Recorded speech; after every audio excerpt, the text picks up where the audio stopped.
Is a survey result a parameter or a statistic? Is height quantitative or categorical? Is a zip code truly numerical? And what level of measurement is temperature? These questions appear on almost every introductory statistics exam. By the end of this lesson, you'll be able to classify data quickly and confidently. First, let's discuss parameter versus statistic. A parameter is a numerical measurement describing an entire population. It's usually unknown because measuring every member of a population is impractical. The average height of every student at a university, or the average salary of all teachers in a district, would be examples of parameters because they describe the entire population. Whereas a statistic is a numerical measurement describing a sample.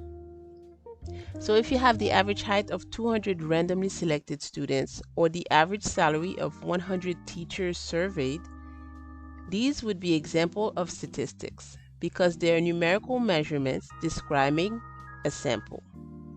We use statistics to estimate parameters. Let's classify parameter versus statistic. Researchers measure blood pressure of 100 randomly selected adults in a city.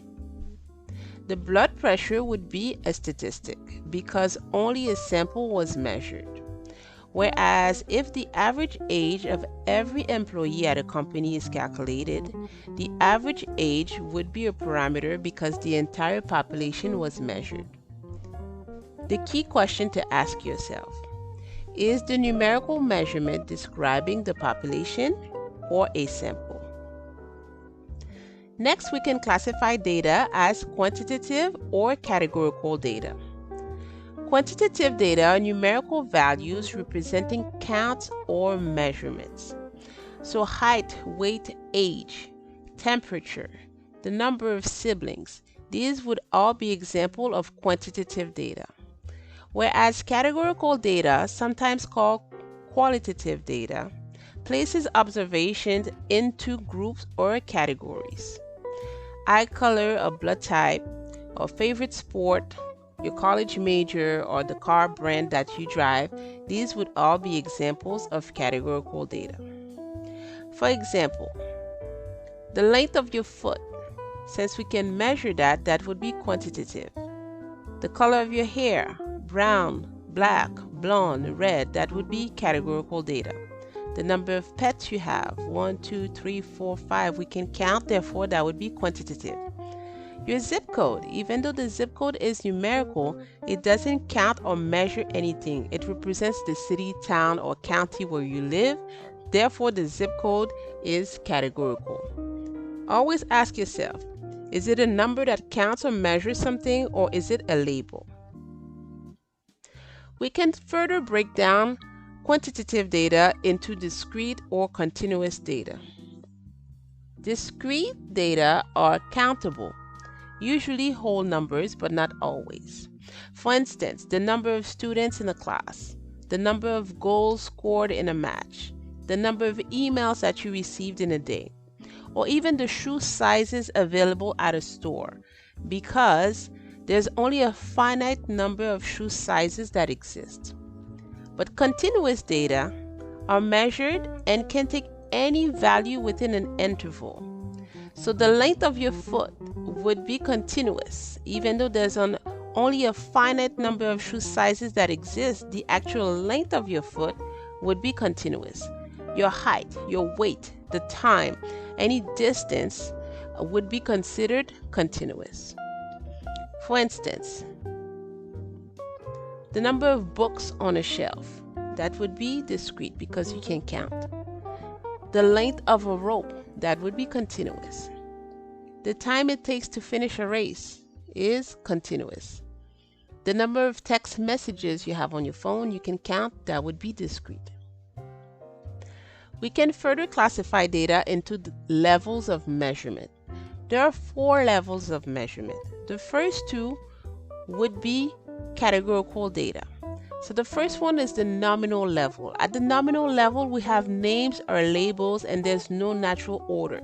So the eye color, hair color, blood type, these are all examples of categories with no order. Therefore, these would be at the nominal level of measurement. But if you have categories with some order, we call that the ordinal level of measurement.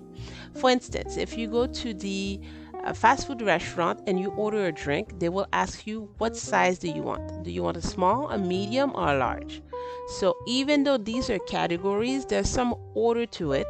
Therefore, it will be the ordinal level of measurement. Or your class rank, if you rank first, second, or third in your class, that would be an example of ordinal level of measurement. The third level is what we call interval.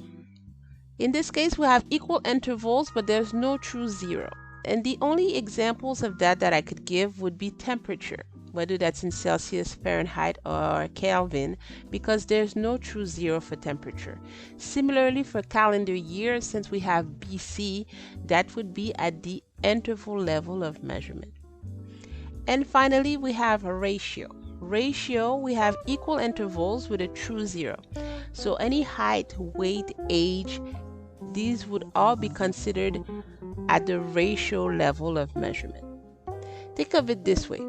20 degrees Celsius is not twice as hot as 10 degrees Celsius because there's no true zero. But 20 kilogram is twice as heavy as 10 kilogram. A true zero exists in this case. Here's your challenge for today. Pause and try these yourself before checking the answers. First, we have blood type. Blood type is categorical, and it's also at the nominal level of measurement because there's no order. The number of children in a family, 1, 2, 3, 4, 5, that it would be quantitative. It's also discrete, and it's at the ratio level of measurement.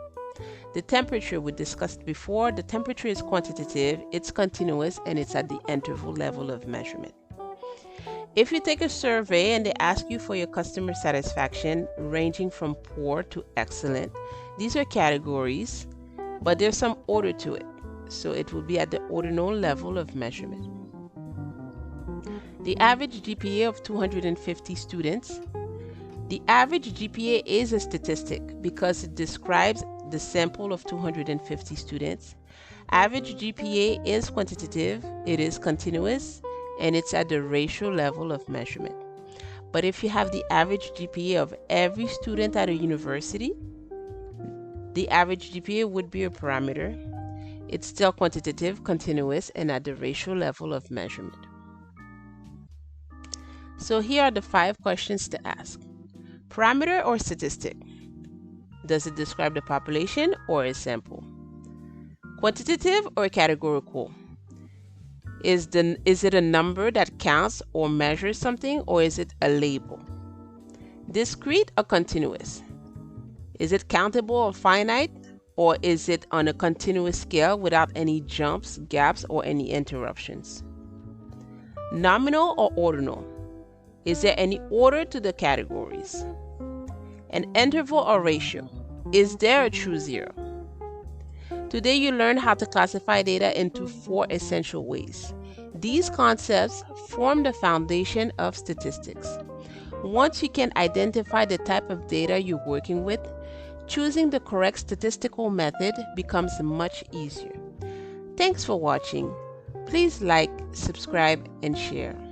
And don't forget, math success starts when you stay on the fast track.